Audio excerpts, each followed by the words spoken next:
Everyone in the crew was dead before the steamboat even made it past the halfway point. I had to take this hunk of the rest of the way all on my own.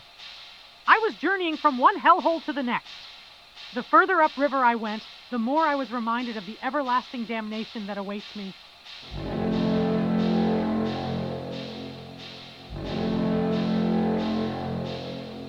The son of a bitch was a sicko a real zonked out nut job if there ever was one.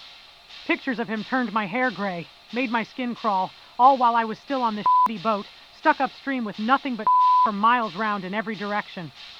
5 days from nowhere, every which way, nowhere but in hell.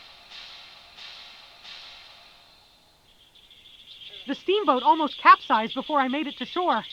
I was finally here, where it was all going down. All I had to do now was find the lunatic and kill him. And if things didn't turn out that way, I just had to convince him not to kill me. Sounded easy enough, at least on paper. It was a whole carnival of crap. Never before had I seen such debauchery. I wasn't capable of thinking this stuff up on my own. I didn't know anybody who was. Anybody except him. There he was, with that whole air about him. And the rest of the crowd bought it. They all gave in. Was it only the fact that I hadn't yet been exposed to his ideas that separated me from all this madness?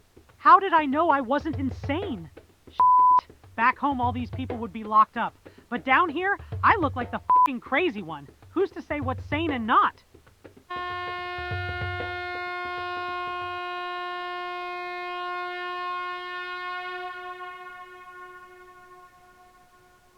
This land is a haven, dedicated to the sole pursuit of indulgence. Indulgence of every pure, unbiased, unadulterated desire. A pursuit many have not the gumption to partake in. A place like this does not and cannot exist the world over, yet here it does. It appears to me such a haven is a treasure to be guarded with one's own life. Hence, vigilance and desire walk hand in hand. One without true desire is one who is weak. He remains unshielded as he cares little for himself and for his object. I would assume all here possess great desire in their hearts from what has been demonstrated before me. However, I remain skeptical of this desire, for desire, like vigilance, can be feigned. And if your desire is not an imitation, a means to simple, transient gratification, then how can it be that I alone have perceived the trespasser standing among you? Trespasser? What trespasser? What trespasser does he speak of? There! It's him! It's that f***ing mouse! Get him! I didn't know how long I'd been in the cage when I came to, but it seemed like a lifetime. There was everywhere, and I wasn't sure it was all mine. Whatever they had in store for me, it was going to be big. That was for certain. I had to ready myself. Somehow. Days went by, then a whole week, and still nothing. Maybe this was part of it. Maybe being locked up like this was meant to break me before the big moment. And then I finally saw her. It took me a whole week to even notice she was there, but there she was, locked up just like I was. She was of no use to any of them, yet they kept her and they kept her alive. I couldn't figure out why. She had been locked up much longer than I had, I could tell, but it didn't make any sense to me. None of it did.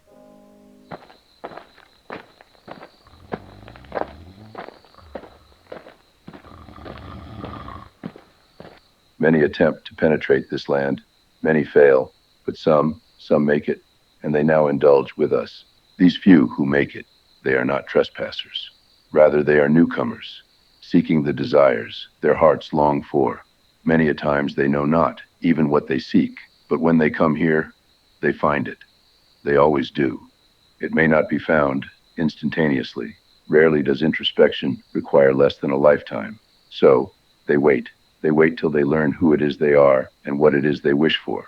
Of everyone who has ever set foot on this sanctum, you are the only one who appears to desire its demise. But you must ask yourself if this is indeed what you desire. Is your longing pure and true, or were your wants predetermined by overseers? You are certainly by no means a newcomer. I knew that the moment I laid eyes on you, but I also suspect you yourself know not who you truly are and what it is you want. So I urge you to spend your time waiting.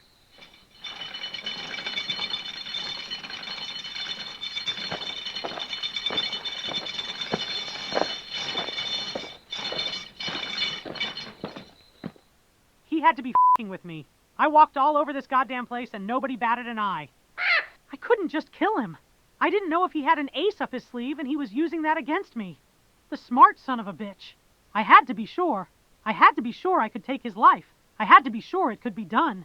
Like he said, all I could do now was wait. The closer I observed him, the more I realized he wasn't exactly fond of himself. It was almost like he didn't buy his own bullshit. Every day he would stand out in front of the crowd and watch them. He would watch them for hours if he had to, but he'd watch till the very last person was tired out. And then, no matter what time of day it was, he would wait in front of her cage. Sometimes he'd stare her right in the eyes, and sometimes he couldn't even bring himself to manage that. He was torturing himself day after day. That's just the kind of person he was.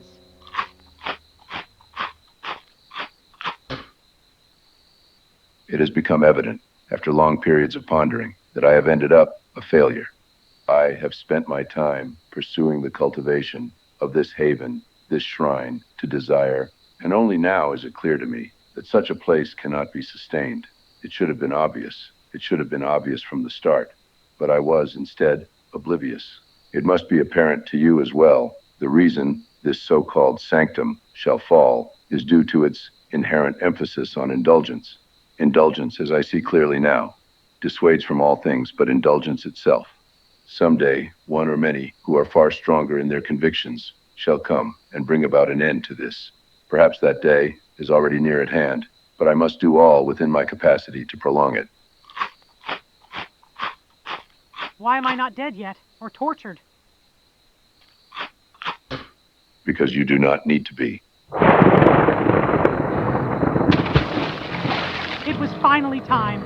I had waited long enough. I scoped every crack and crevice around. There was nothing I couldn't handle on my own. He didn't really give a if he made it or not. There was no difference to him. It was just this haven of his. He felt he had to keep going while he still could. And I was gonna end this place.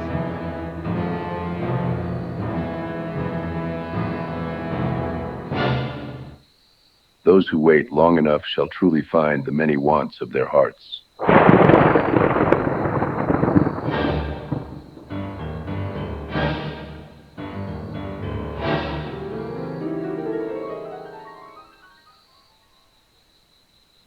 I cannot.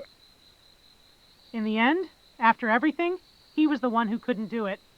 I have partaken in the deepest cravings lurking within the recesses of my soul. I have spent time after time, day after day, satisfying my every want. Not need, but want. All I ever discovered I longed for, I had it all, and I had so much and so much time passed in this way that I finally, truly, broke free from desire. Indeed, such things do happen. I broke free from desire and found what it was I really needed. I didn't need any of this. I wanted it. I desired it. I longed for it. I stayed up nights dreaming of it. But I didn't need it. Though my desire has been broken, it has now reemerged in the form of what is most essential to my being. And what is most essential has been lost to me.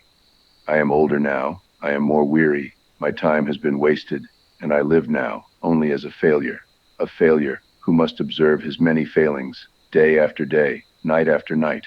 It is my punishment for who I am.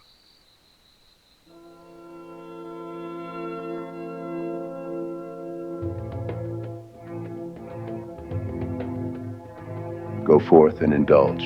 Indulge as they are indulging, in the failure that is my being. Everybody here comes and goes. Nobody really stays. He knows that. Still, he puts on his airs of bullshit, and they all bow down, thinking they're gonna be here for the long haul. But they grow tired. Everyone does. He just keeps this place alive because there's nothing else for him to do, short of killing himself. One day, I'm gonna leave this place too.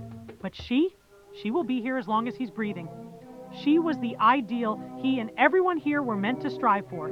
So he caged her up to defile the ideal and make her watch as everyone here spits in her face. Now, she only shows him what a goddamn mess he is.